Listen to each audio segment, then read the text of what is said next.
Ang isang ehemplo na nagdala ng pera ay si Congressman Eric Yap ng AXIS Party List. Ang ibig sabihin ng basura ay malita na may lamang pera.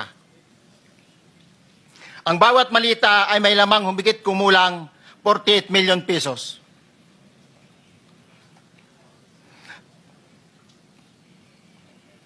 Ang bawat malita ay may push-it na nakadikit na nakasaad kung magkano ang laman ng bawat malita. Tuwing may duty detail sa basura, may pumupunta na tao na magde-deliver ng basura at nire-receive ni John Paul Estrada at Mark Tiksay. Ang mga executive assistant ni Congressman Saldico at sila ang mga detailed sa mga ganyang activities.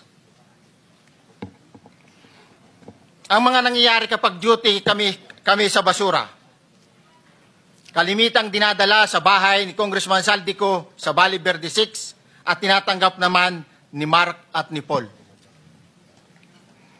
Pagkatapos naming may baba ang nasabing basura, ipinapasok sa bahay ni Congressman Saldico sa Valle Verde 6 at binibilang ni Mark at ni Paul. Alam ko na ang laman ng malita ay pera sapagkat nakita ko si Paul na binuksan ang malita at inilabas ang laman para bilangin. Ang isang ehemplo na nagdala ng pera ay si Congressman Eric Yap ng AXIS Party List.